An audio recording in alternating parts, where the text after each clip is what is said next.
You're tuning into the deep dive.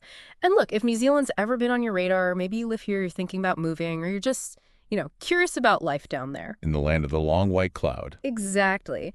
Then you're in the right place. Today, we're kind of peeling back the layers, going beyond the tourist posters. We're diving into some of the tougher parts of settling in. We've gone through our sources to give you a really grounded look at what it's actually like. Yeah, that's right. Because while those amazing landscapes get all the attention, it's really important to have the full picture, warts and all. Right. So this exploration today hopefully gives you a realistic idea of some hurdles you might face. Okay, let's jump right in then. First up, something that hits you pretty quickly. The cost of living. Now, New Zealand often gets praised in, desirable place to live. Definitely. But your wallet might feel differently, especially if you're looking at the big cities like Auckland or Wellington. Rent prices, our sources say there, well, they can be pretty eye-watering. Yeah, they really can take a huge bite out of your income. Sometimes, like way more than you'd expect compared to the wages. Finding somewhere decent without completely breaking the bank, it feels like a constant struggle for a lot of people. And what's interesting, looking at the research, is it's kind of a perfect storm. You've got limited housing where people want to be. Right, in the cities. Yeah, plus strong demand. Kiwis coming back home, international migrants. It just makes the rental market super competitive. And it's not just rent, is it? No, not at all. Our sources flag that everyday stuff, groceries, power bills, getting around it, can all be surprisingly expensive too. It might mean a big adjustment in how you manage your money day to day. Right. It's not just like a few extra dollars here and there. The info suggests it's a noticeable chunk of your budget. So what's the takeaway for listeners here? Well, basically, budgeting isn't just a nice to have. No, it's essential. Absolutely essential. You probably need to be much more careful with your spending than maybe you're used to. So what are the strategies, Len, long term? Looking at our analysis, a really key thing is to think outside those main city centers.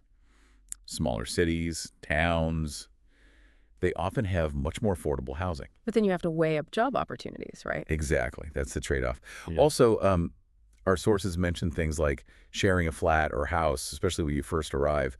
That can really help with the rent burden. Makes sense. And finding some part-time work to, top up your income. That's a pretty common reality for managing costs, too. Okay, let's switch gears. Something else that can be, well, a bit of a shock. The weather. Ah, yes. If you're picturing constant sunshine, our sources paint a slightly different picture, especially if you're from somewhere warmer. Yeah, you might need to adjust those expectations. Some parts get a lot of rain, like persistent rain. And the winters, particularly down south, they can get properly cold and damp. Our data points that out pretty clearly. It's the variability, too, isn't it, even in summer? Oh, absolutely. That's a big one. Our sources stress sunshine one minute, pouring rain the next. You have to be ready for anything, really. It requires a different mindset, a different wardrobe, compared to places with more stable weather. So forget just packing shorts and T-shirts, then. Definitely not. The practical advice we're seeing is pretty consistent. Get good rain gear, a decent umbrella, a waterproof jacket. They become your best friend. You're right. And layering clothes. Yeah. That's the key to coping with those sudden temperature shifts. And for the South Island. Thermals. Seriously. Our sources say they're not just nice to have, they're pretty much essential to stay warm and comfortable in those colder months. Okay, good tip. Is there any upside to this unpredictable weather? Well, it's interesting. Some personal accounts in our research mention that people actually start to appreciate the sunny days more. Ah, because they're not guaranteed. Exactly. You really savor them. It's Yeah. kind of a shift in perspective born from, not having sun all the time. Okay, let's talk about something maybe a bit more profound. Isolation. That feeling you can get because New Zealand is, well, quite far away. Geographically remote, yeah. Our sources really highlight this. It's a long haul from, well, most places. And that distance can make you feel a bit cut off, can it? Especially if your family and friends are back home, miles away. And think about the practical side, which our travel data shows. Visiting people back home, it's a big deal. Long flights. Very long flights. Yeah. And usually pretty expensive, too. Plus, being islands surrounded by water, getting to some other international spots, isn't always as simple as just hopping across a border like you might in Europe or somewhere. So how do people cope with that? What do the sources suggest? Well, staying connected digitally is obviously huge. Regular calls, social media. It helps bridge the gap, Yeah. even if it's not quite the same as being there. But maybe even more critical, based on what we've seen, is really making an effort to connect locally, joining clubs, community groups, finding support networks when you arrive. That's consistently mentioned as vital for building those new connections. And what about making friends? Are Kiwis friendly? Generally, yes. The research on social integration suggests people find New Zealanders welcoming, but like anywhere, building those really deep, meaningful friendships. Takes time. It takes time and it takes effort. You need patience and you need to be proactive about putting yourself out there. It doesn't just happen automatically. Okay, let's move on to work. The job scene, the culture.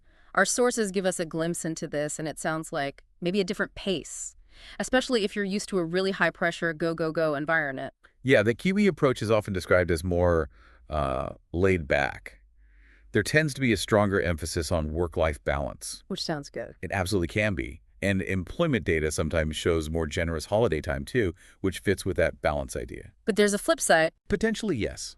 When you look at employment trends, the job market in certain fields can be quite tight, quite competitive. Right. Finding that perfect role might take a bit longer than you think. And does the size of the country play into that?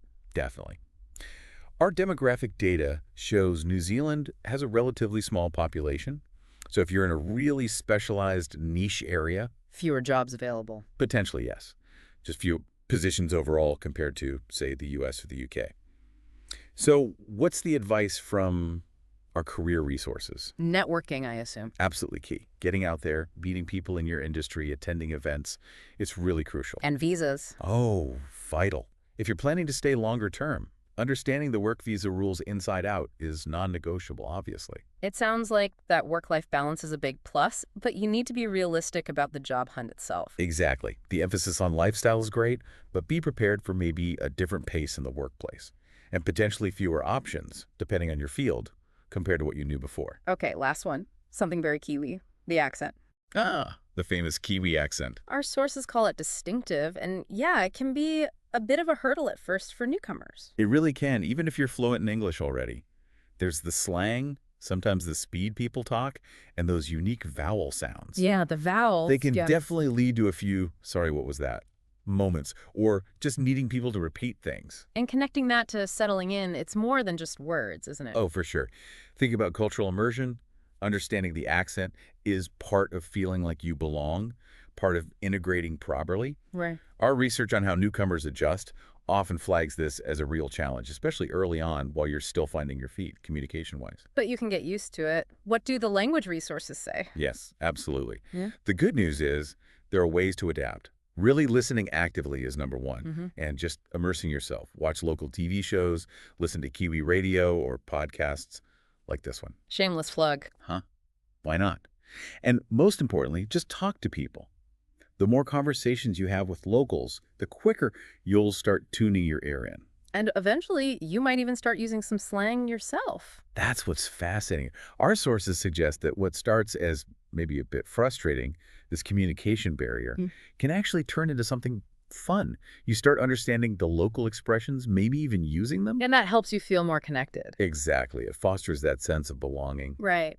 So wrapping up then, we've covered quite a bit of ground. The sometimes painful cost of living, The unpredictable weather, that potential feeling of isolation, navigating the work culture. and getting your head or ears around the Kiwi accent. Quite a few challenges there. Yeah, but as our sources really stress overall, despite these things, New Zealand still offers a quality of life that, well, a lot of people really love. True. Knowing about these potential bumps in the road just means you can prepare better, maybe make the transition a bit smoother. Absolutely. Preparation is key. And hey, if you are living in New Zealand right now, we'd actually love to hear from you. What have been your biggest challenges? Hearing your experiences could really help other listeners. That's a great idea. And of course, if you found this deep dive useful and maybe you want to improve your English listening and speaking by listening to more discussions like this. Like understanding different accents and conversational styles. Exactly. Yeah. Then please do subscribe, give us a like, and maybe share this with anyone else who might find it interesting or helpful.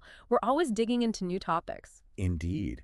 And just listening actively to these kinds of conversations about diverse subjects, it really can boost your language skills, your comprehension, your fluency. We certainly hope this has given you a bit more of a rounded view. Until the next deep dive, keep exploring.